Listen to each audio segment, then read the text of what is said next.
জুলাই আন্দোলনকারীরাই একদিন বিশ্বে নেতৃত্ব দেবে এমন মন্তব্য করেছেন প্রধান উপদেষ্টা ড মুহাম্মদ ইউনুস।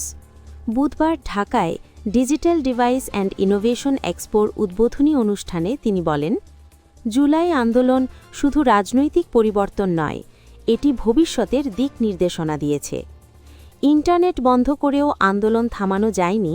এ প্রসঙ্গে তিনি বলেন, সেই আন্দোলনই প্রমাণ করেছে প্রযুক্তি আর মানুষের শক্তি মিললে বড় পরিবর্তন সম্ভব।